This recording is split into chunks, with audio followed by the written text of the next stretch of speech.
Good evening, everyone, and welcome to Episode 7 of the One Team Inertia podcast, where we're all still on a high after a fantastic opening day victory against Rangers at the weekend. I'm Adam Lyon, as always, joined, I'm sure, by a very happy pair, Andrew Milligan and Kieran Calder. Andrew, have you come down from the ceiling yet?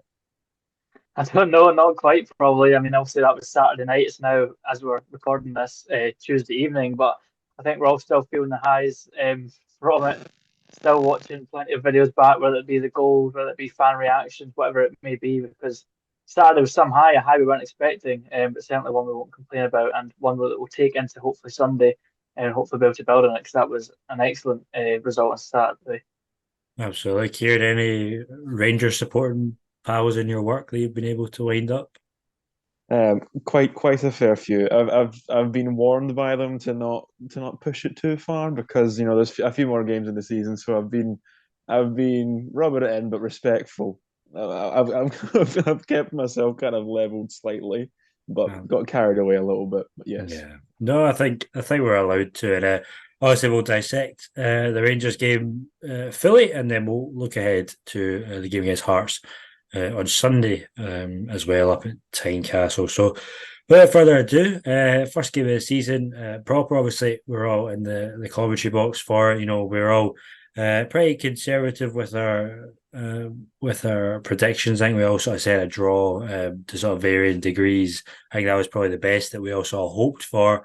And then as it turned out, one of the best performances we've seen from Kilmarnock in a long time. Thoroughly deserved the win, thanks to the goal from Brad Lyons sort of midway through the second half. Andrew, going into the game, we weren't that confident, obviously, playing Rangers. But, we do have a decent record against them at home, especially in recent years, even, past the Steve Clarke times. And maybe we should have been a bit more optimistic.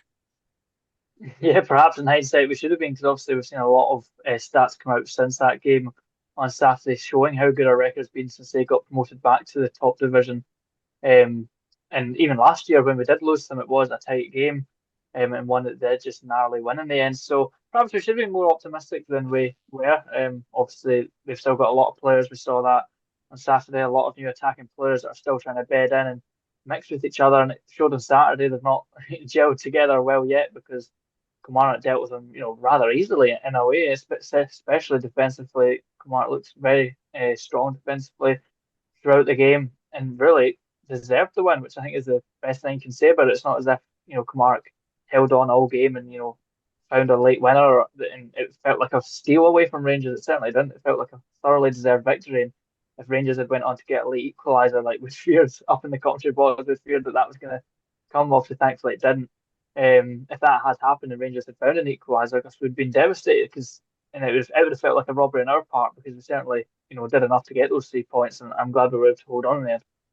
Absolutely. Here and obviously the League Cup campaign wasn't great. It was a bit of a chore.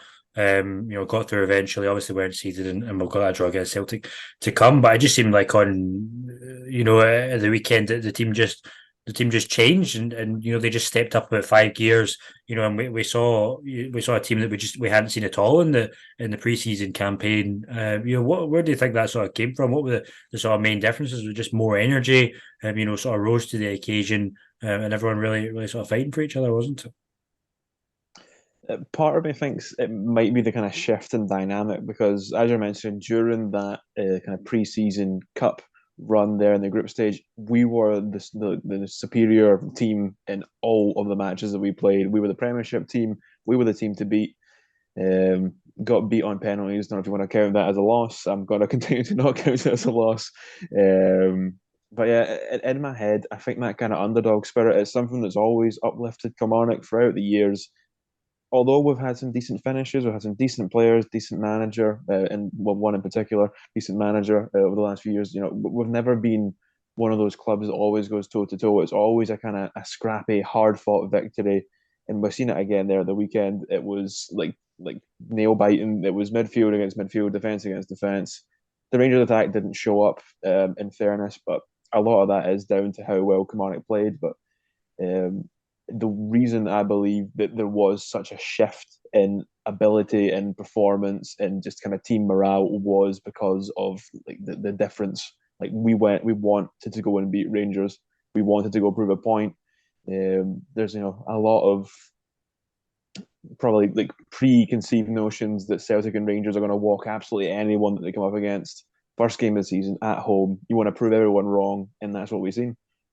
So I think Andrew Demi kind of alluded to this in his post-match interview, but Kamara just wanted it more, didn't he? He'd obviously set them, as he said, a sort of challenge this season of beating one of the old firm or both of them once in the season, and it just seemed like Kamara wanted it more than Rangers for the whole game, not just for periods of it.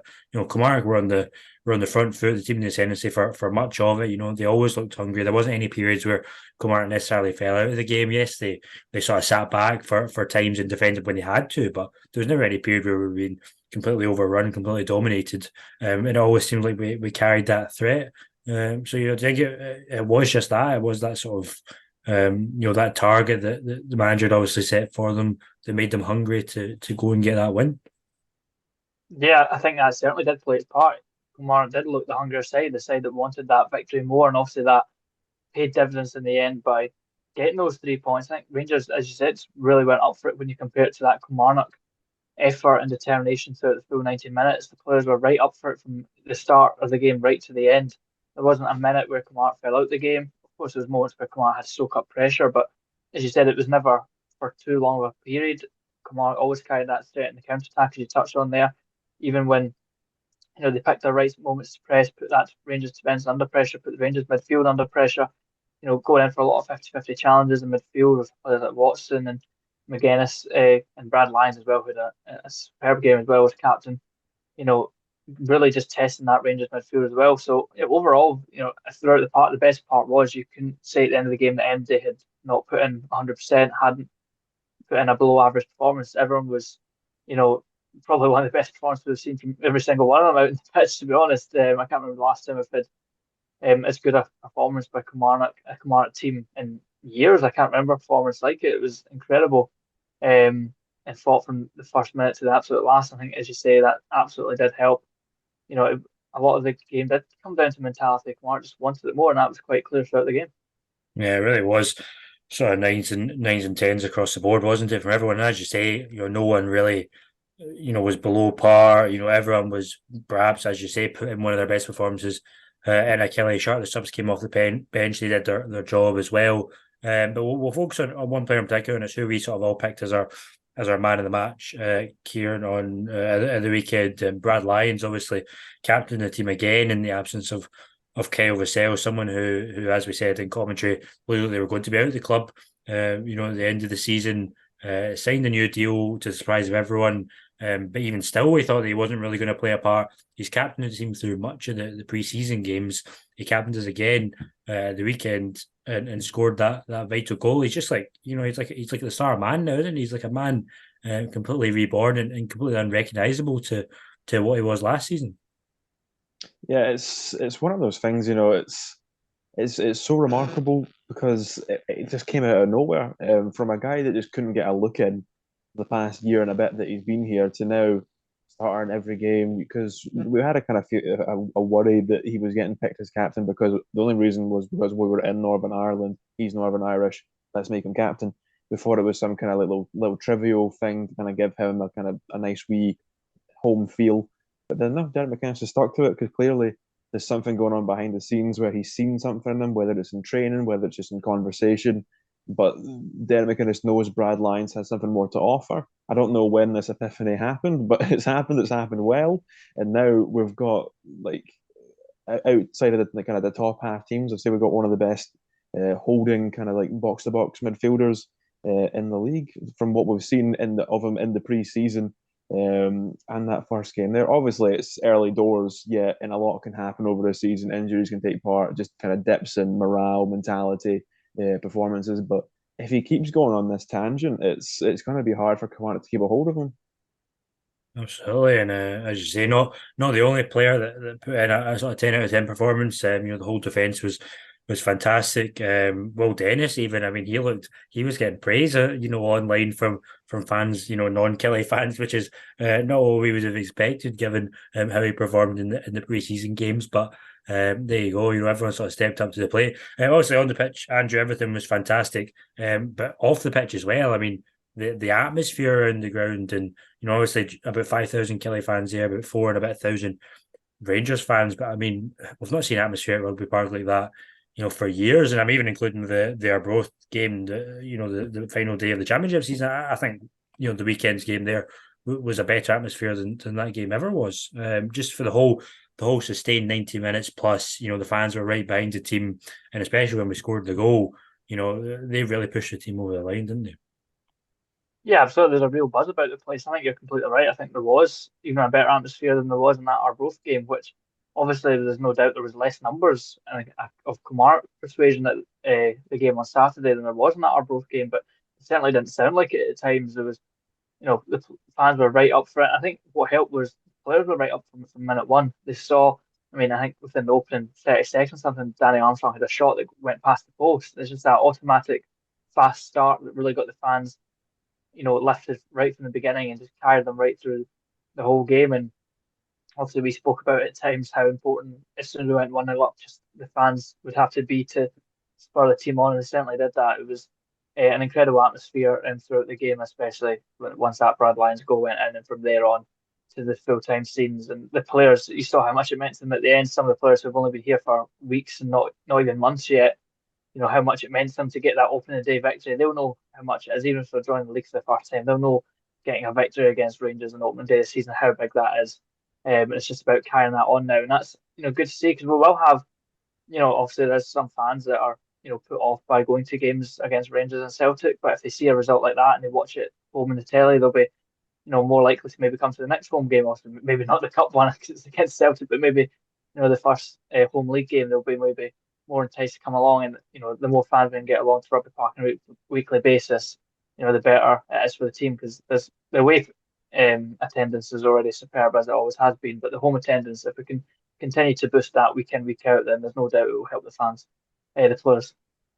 Absolutely. And as I say, we've enjoyed it this week, taunting Rangers mates at work and whatnot. But as sort of Michael B alluded to, from a Rangers point of view, it was one game out of 30, wasn't it? I mean, we can't get too carried away. So a lot of the season to go, and that continues on Sunday with another tough game away to Hearts at Tynecastle. So they're obviously in Europa League action on Thursday, which is why the game's been moved back. But a sold out Kelly crowd. There'll be about somewhere between 600 and 700 there, which is all the tickets all the teams are getting this year. So I mean, Kieran, it doesn't get any easier, does it? Tynecastle always a difficult place to go. Historically, we've always done well there. Probably not in the last couple of seasons. We're obviously on the end of a reasonably heavy defeat there last season. So, the dynamics of that's kind of changed, hasn't it? It's not quite the sort of happy hunting ground that we're used to, but, you still believe that the team can go up there and get something. Absolutely, because if you don't believe they can go up and get something out of it, even if it's just a draw, then what's the point of them going? Get right behind them again. We've seen what they were made of in that first game, albeit Rangers weren't up to par, but that doesn't mean that the Kilmarnock performance was any less impressive. It just means that it's kind of harder to gauge where we're at. Hearts had a bit of a kind of slow start on their game. Obviously, it ended 2-0, I think, in the end, but it was a bit of a slow start. It wasn't a very convincing performance, although it was on the road. First home game for them of the league. They'll have the Europa League match, as you mentioned. So a bit more kind of competitive warm up for them. So we'll see if that helps them along the line a wee bit. Just the more time that passes, the more that all teams will strengthen. All the players get to know each other better, know what they want from each other, know the manager a bit better, especially all these new players, new faces. And that goes as well for Kilmarnock. So it's going to be interesting to see how this does develop, because Kilmarnock are going to get a bit more kind of well drilled, well organised, build on what we've seen there from what was a fantastic bit of defending. There was only a kind of couple of wee scares here or there, but most of the time it was solved by kind of solo actions of heroics at the back. So it's those kind of things that you can't really train, just instincts from the players, like we've seen from Ndaba for the whole game against Rangers. He was just like all over the place. He was like there, he was there, he was in the thoughts of every single Rangers player. Like they couldn't get away from him. So if kind of more stuff like that starts to happen, players get a bit more confidence, then I don't see why we couldn't steal a draw at Hearts. Um, I feel like kind of repeating myself a little bit, like from the Rangers game, like, why can't we steal a point from Rangers opening day of the season? So we never know.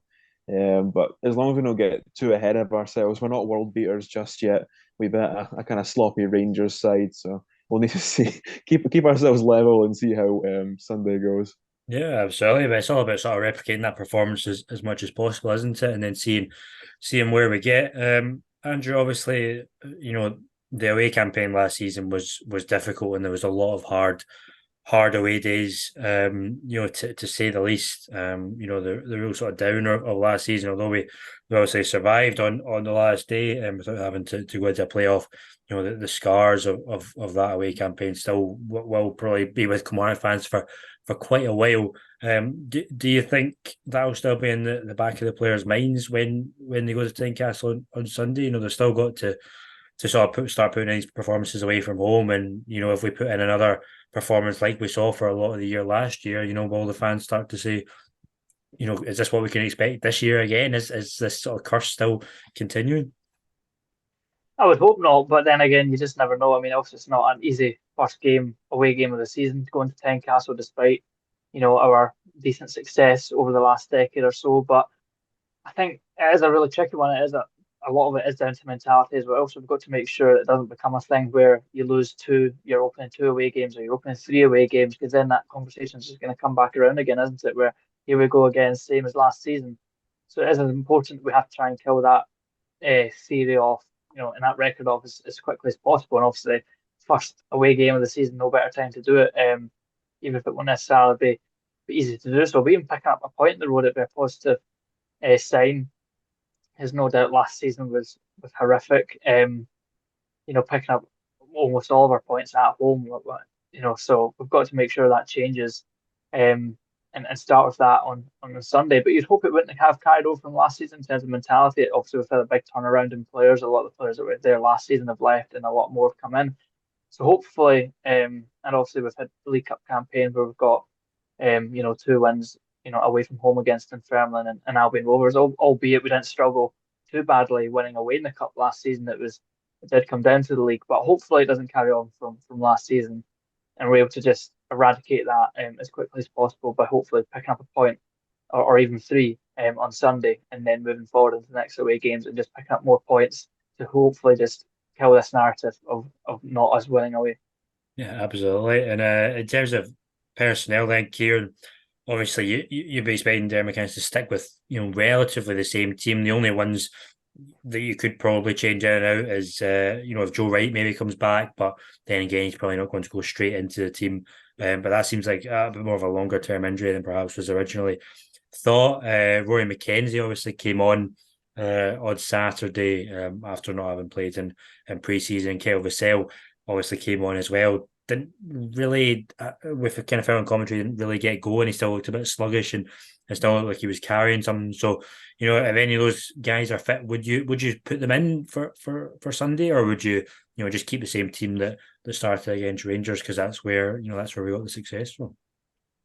Well, to go through them one by one, Joe Wright, it's the thing. Joe Wright. We know what he has to offer. We've seen him last season, best centre back we had. But who does he go in for? Because you were thinking like Robbie Dees, like until that performance he put in there, you're thinking maybe he's going to be one of the backup centre backs, maybe not one of the first ones on the team sheet. Stuart Finlay, fan favourite, all round good solid performer, and then you've got Ndaba and Mayo who play as kind of fullbacks as well as centre half, so they're kind of irreplaceable because you're not going to get Wright on one of the wings, and if you do, it's probably he's not going to work as effectively as he can through the middle. So you're looking at Finlay and these, and after what I've seen there, I can't really pick one to sacrifice. It's a difficult choice, and it's a weird thing to say because usually with our centre halves we're so set in stone. Okay, we want Ash Taylor, we want Joe Wright. Like there's like obvious names that we wanted beforehand, but now we're spoiled for choice.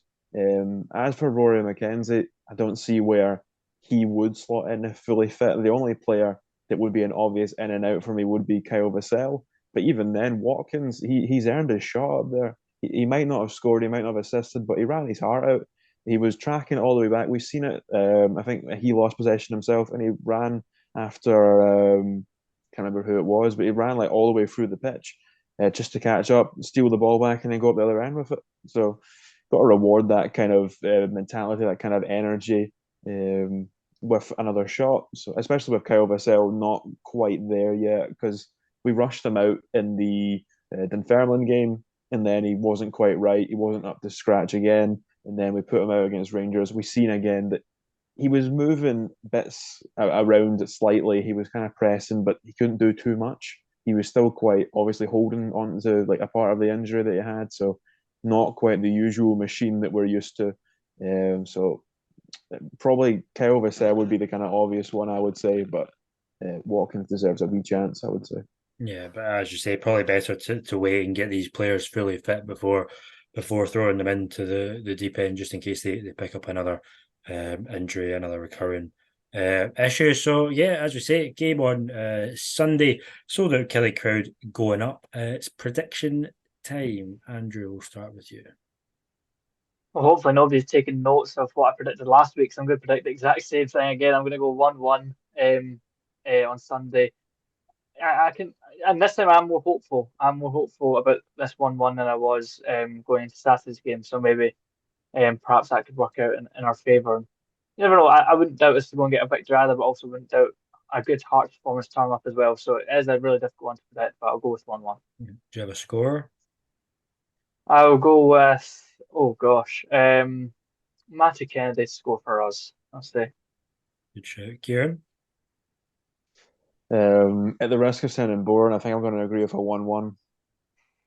I was thinking 1-1 or 0-0, but 0-0 sounds too boring in my head, so 1-1. Same goal scorer or someone different? I fancy Watkins for a goal. I'll say Watkins if he starts. Okay, I'm going to go. I'll go a squeaky 1-0 win. We'll score early and then hold on to it. And the goal scorer is going to be Danny Armstrong with a penalty.